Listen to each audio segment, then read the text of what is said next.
Zéro heure, 01 minute, 1er janvier, année 2000. Bonne année, amis du temps X, et bon millénaire. Si nous avons choisi aujourd'hui de nous établir en l'an 2000, c'est d'abord pour rendre hommage aux auteurs de science-fiction qui, depuis les origines, ont exploré, redouté ou désiré cette époque de légende, l'an 2000. Et puis l'an 2000 marque aussi la limite extrême du prévisible. Une frontière au-delà de laquelle ceux qui tentent de prévoir, de décrire l'avenir, les prévisionnistes et les futurologues, ne voient plus rien. Rien sinon un mur opaque, le grand mur noir de l'avenir. Et pourtant, au-delà de ce mur noir, il y a le nouveau monde. Un monde qui peut prendre deux aspects possibles. Le premier, enveloppé par la nuit et les brouillards, c'est celui que nous avons décrit la semaine dernière, c'est hélas l'apocalypse. Mais en revanche, le second, auquel nous croyons bien davantage, c'est le monde de demain, un monde qui marque peut-être un nouvel âge d'or, ou le premier âge d'or de l'humanité. Quoi qu'il en soit, quel que soit ce monde de demain, ce qui est sûr, c'est que les 50 années qui séparent 1980 de 2030 seront décisives pour la grande aventure humaine. C'est cette période décisive, cruciale, ces 50 ans, ce demi-siècle que nous allons tout à l'heure traverser en compagnie de Bernard Caz, spécialiste de prospective, au commissariat du plan. Et tout de suite, eh bien, traversons modestement une petite semaine qui fait l'actualité de la semaine, donc en matière de science-fiction.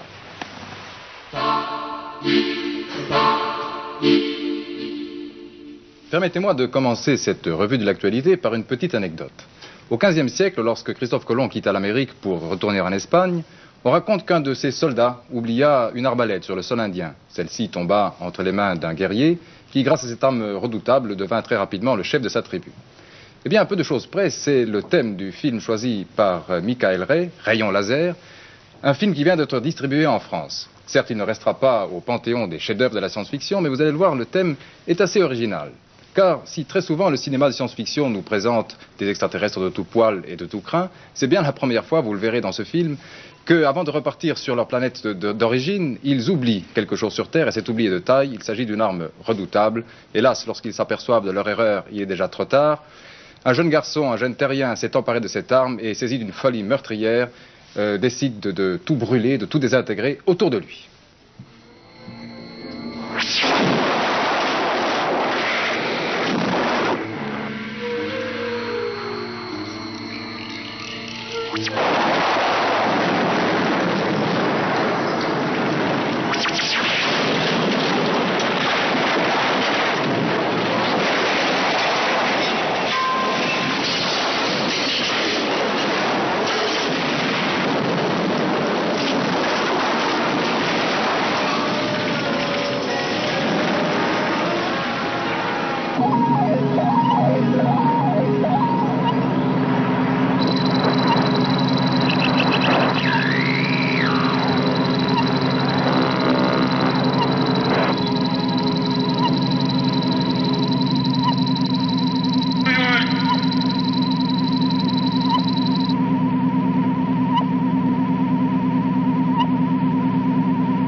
Il est clair que le héros de ce film tire un plaisir sans limite du pouvoir extraordinaire que lui procure cette arme abandonnée par les étrangers.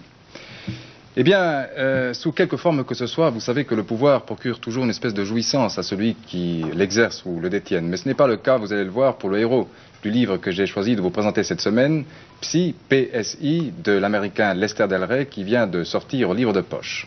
Vous avez tous entendu parler de la parapsychologie, cette science nouvelle qui tente de mettre en évidence certains pouvoirs cachés de l'homme, comme par exemple la parapsychologie ou la téléportation d'objets à distance. Eh bien, ces pouvoirs sont à l'honneur dans ce livre, ils en constituent le thème principal, mais ils n'apportent pas le bonheur à ceux ou à celui qui les détiennent. Car Harry Bronson, lui, est un homme tout à fait ordinaire, que rien ne distingue en principe des milliers d'autres Américains de son époque. Sa seule passion tient dans la mécanique. Il a même inventé un moteur révolutionnaire qu'il tente de commercialiser, mais en vain, jusqu'au jour où d'étranges événements vont bouleverser sa vie. Tout commence par des faits plutôt anodins. Il lui arrive d'abord de deviner le nom des gens qu'il appelle au téléphone, alors qu'il n'a pas encore décroché le récepteur. Puis, peu à peu, ses pouvoirs se précisent. Il devient capable de prédire certains événements, plus de 15 jours à l'avance, d'intercepter la pensée des gens par pure télépathie. Bref, il prend conscience du fait qu'il est différent des autres hommes. Et c'est alors qu'il prend peur, car ces étranges pouvoirs, il ne peut les contrôler, et c'est un homme seul, menacé par la folie, qui devra désormais affronter son extraordinaire destin. Un roman donc qui constitue une très belle variation sur le thème des surhommes, rejetés par l'homme ordinaire et par la société, qui ne peuvent tolérer l'existence d'êtres qui leur seraient infiniment supérieurs. En bref, maintenant, deux autres ouvrages qui viennent de paraître. Tout d'abord aux éditions Presse Pocket, La Citadelle écarlate. Il s'agit d'un recueil d'heroic fantasy réuni par Marc Duvaux. L'heroic fantasy, vous savez, c'est un genre particulier de science-fiction où la sorcellerie et la magie viennent se mêler à la science-fiction. C'est un peu le trouble-fête. Et puis, aux éditions Garnier-Flammarion, 7 nouvelles de science-fiction en bilingue. Alors, cette entreprise intéressera probablement les milieux enseignants, car des grands textes de science-fiction, comme des textes de Bradbury, de Simak, sont publiés en français et en anglais. Alors, avis aux amateurs, à ceux donc qui veulent perfectionner leur anglais. Francis Rousseau, donc, au fil des semaines, depuis les débuts de Temps X, tu as essayé de nous faire entrevoir l'extraordinaire variété du champ couvert par l'art de science-fiction. Et cette semaine, tu as été de chercher là où, au fond, on s'attend à le trouver en premier lieu, des couvertures de magazines. Oui, et puis avant, j'aimerais vous parler de 2 albums qui sont parus cette semaine. Après Les vaisseaux de l'espace de l'an 2000 à l'an 2100, qu'a publié Dargaud, le 2e album de la série vient de sortir, il s'appelle Les grandes batailles de l'espace. Les grandes batailles de l'espace est structuré à peu près de la même manière que le premier, c'est-à-dire qu'on nous raconte des histoires qui se passent dans un futur qu'on suppose passé. La différence, c'est que cette fois, il y a le nom des illustrateurs à côté de chaque illustration, alors que dans le premier, il n'y avait pas. Et puis, dans le domaine de la bande dessinée, une aventure, la dernière, de Valérian de Mézières. De l'aveu de Mézières même, c'est son 8e album et demi.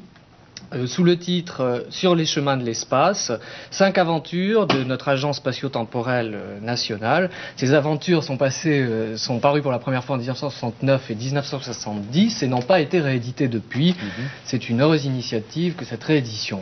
Alors maintenant, effectivement, j'aimerais parler des magazines de science-fiction. On sait le rôle qu'ils ont joué pour la découverte de talents littéraires, mais ce qu'on oublie un peu souvent, c'est que c'est sur leur couverture que se sont exprimés les illustrateurs de science-fiction. En effet, les galeries d'art, si elles commencent à ouvrir maintenant leurs portes à la science-fiction, n'ont pas toujours agi de même, et pour ça il y a une raison très simple, c'est que l'art de science-fiction ne se vend pas bien. On peut comprendre en effet qu'on a du mal à accrocher un monstre à pustules sur un tente en haut de son canapé ou un vaisseau spatial accidenté dans sa salle à manger. C'est donc les magazines de science-fiction qui ont remplacé pendant très longtemps les galeries d'art. Ça continue d'ailleurs maintenant, puisqu'à l'âge où généralement on met des photographies sur les couvertures, les magazines de science-fiction, eux, font toujours appel à des illustrateurs. Voilà plus de 50 ans que ces magazines de science-fiction jouent ce rôle. Je vous propose de quoi, en fait, faire un petit musée de l'imaginaire que je vous propose de visiter avec moi.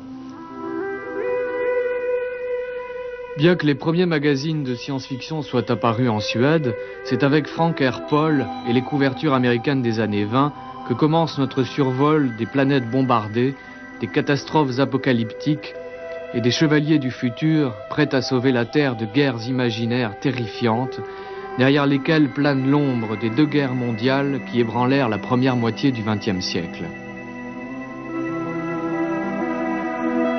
Ce regard, c'est celui d'un tyran imaginaire, bien sûr, mais en 1933, est-il si imaginaire que ça? Un tyran capable d'anéantir des cités entières, avec à son service des dragons mythologiques, et qui viennent secouer la gracieuse insouciance des années 30 et menacer jusqu'à l'équilibre même d'une liberté par essence fragile, même si elle paraît imposante. Ce que nous ont raconté ces illustrateurs et ce qu'ils continuent de nous raconter aujourd'hui, ça n'est pas seulement des histoires, mais d'une certaine manière, c'est notre histoire. De nouveaux talents sont apparus, comme Nicolet, Rivière ou Jamoul, pour nous raconter le monde de demain à travers nos angoisses d'aujourd'hui. Une nouvelle possibilité leur est offerte, les pochettes de disques. L'illustration n'abandonne pas le romanesque, elle s'enrichit simplement de la rencontre avec la musique, comme cette pochette de Billy, étrange et nostalgique, qui nous montre, pour finir, une machine qui aurait pu sortir des carnets de dessin de Léonard de Vinci dans un monde hors du temps, le monde de l'imaginaire.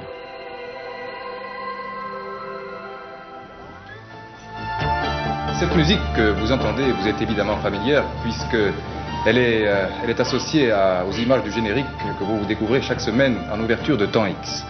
Elle a été composée par Didier Marouani, qui est également le fondateur du groupe Space, un groupe spécialisé dans la musique électronique et de science-fiction. Didier Marouani, donc, qui est aujourd'hui à la une de Temps X.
Didier Marouani, merci d'être avec nous dans le Temps X. Vous l'avez créé un peu à travers la musique. Et je voudrais tout de suite dire que votre visage n'est pas encore très connu des spectateurs français, car là, chaque fois que vous êtes apparu à la télévision, c'était casqué. Avec le groupe Space, dont je le rappelle, vous êtes le fondateur. Très rapidement, on peut dire que l'aventure du groupe Space a été extraordinaire. Plus de 15 disques d'or dans le monde, 8 millions de disques vendus. Et tout cela à travers une association assez peu commune dans la musique encore de nos jours, avec la science-fiction. Alors, quelle est votre place dans le domaine de la science-fiction? Comment vous situez-vous par rapport à cette culture? Je pense que la musique par rapport à la science-fiction, enfin la musique que j'écris et que je compose, ça va très très bien ensemble. Je veux dire, c'est un petit peu le même chemin. Je me sers essentiellement des instruments de la fin du XXe siècle et du début du XXIe siècle, qui est donc les synthétiseurs, qui sont des instruments électroniques. Et je pense que c'est un peu la musique de science-fiction. Au fond, la musique de science-fiction serait la rencontre entre un talent de compositeur qui invente invente des sonorités, des sons nouveaux à travers l'électronique, la musique synthétique. Oui, et si vous voulez, en plus, moi, ma musique est basée bien sûr sur ces sons nouveaux et sur ces instruments nouveaux, mais je pense que les gens vont s'en servir de plus en plus. Mais cela dit, ça part essentiellement, dès le départ, d'une mélodie. Croyez-vous que la musique de science-fiction corresponde à une sensibilité particulière à notre époque ?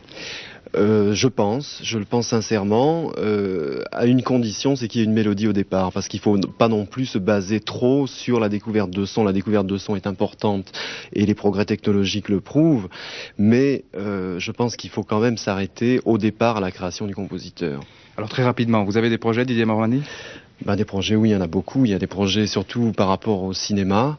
Il y a 2 films qui sont en projet. Je peux pas encore en parler, je peux pas citer de titre de film, mais j'ai très très envie de faire du cinéma et j'ai l'impression que les producteurs commencent à se tourner vers moi, donc je suis ravi. Bien, écoutez, nous vous souhaitons en tout cas bonne chance dans le temps X. Je l'ai dit tout à l'heure, vous en êtes un peu l'initiateur et le voyageur. Je voudrais simplement préciser pour tous ceux qui aiment la musique de science-fiction qu'elle a été qualifiée très souvent par les critiques eux-mêmes de musique du futur, comme si elle concernait un peu un monde encore à venir, le monde de l'an 2000 que nous allons maintenant explorer.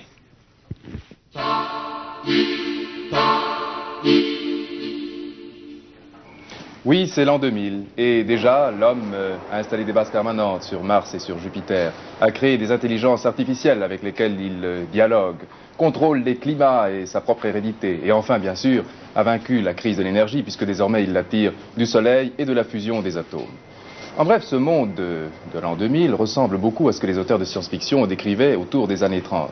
Mais pour y accéder, il reste encore à l'homme du XXe siècle à surmonter ce qu'un sociologue de l'avenir a désigné sous le terme de choc du futur, cet impact grandissant que le changement imprime aux sociétés humaines.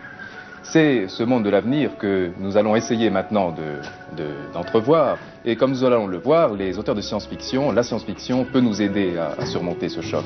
Un monde de demain, donc, qui est à notre portée grâce à la science-fiction, qui nous divertit, nous avertit. Voici le monde de demain. L'an 2000. Dans un peu plus de 20 ans à peine, nous atteindrons enfin cette date mythique qui a tant fait rêver les auteurs de science-fiction, et aussi, il faut bien le dire, chacun d'entre nous.